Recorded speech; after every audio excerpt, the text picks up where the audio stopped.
नमस्कार, मी अनिल उपाध्ये. शिवसिद्ध बातमीपत्रात आपलं स्वागत आहे. पाहूया आजची बातमी. कोल्हापूर जिल्ह्यातील हातकणंगले तालुक्यातील पुलाची शिरोली इथल्या 22 वर्षीय शाहिद समीर सनदे आणि 30 वर्षीय शाहरुख हुसेन देसाई यांनी मुलींना प्रेमाच्या जाळ्यात अडकवून त्यांचे अश्लील फोटो आणि व्हिडिओ काढून त्याचा धाक दाखवून लैंगिक अत्याचार केले होते. हा लव्ह जिहाद प्रकार आहे. याबाबत या दोघांवर 4 दिवसांपूर्वी हातकणंगले पोलीस ठाण्यात गुन्हा दाखल झाला होता. या घटनेने कोल्हापूर जिल्ह्यात संतप्त भावना निर्माण होऊन आंदोलन उभे राहिले होते. आज बुधवार दिनांक 29 रोजी अन्य एका पीडितेने शाहूपुरी पोलीस ठाण्यात तक्रार दाखल केली आहे. या आरोपीने आणखीन काही हिंदू मुलींच्यावर अत्याचार केल्याचा कबुली व्हिडिओ सोशल मीडियावर व्हायरल झाला होता.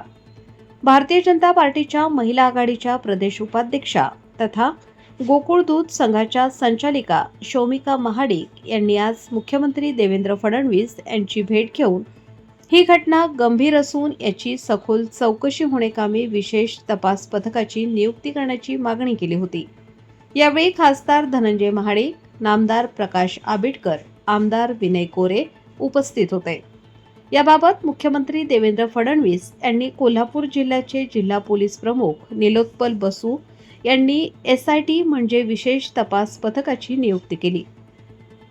विशेष तपास पथकाचे प्रमुख कोल्हापूरचे अप्पर पोलीस अधीक्षक डॉक्टर B धीरज कुमार यांच्या नेतृत्वाखाली उपविभागीय पोलीस अधिकारी शहर विभाग श्रीमती प्रिया पाटील, उपविभागीय पोलीस अधिकारी जयसिंगपूर विभाग अमोल ठाकूर यांच्यासह 2 पोलीस निरीक्षक दर्जाचे अधिकारी, 1 महिला सहाय्यक पोलीस निरीक्षक, 1 महिला पोलीस उपनिरीक्षक, सहाय्यक पोलीस अंमलदार असे पोलीस अधिकारी व अंमलदार यांचे विशेष तपास पथक स्थापन केले आहे.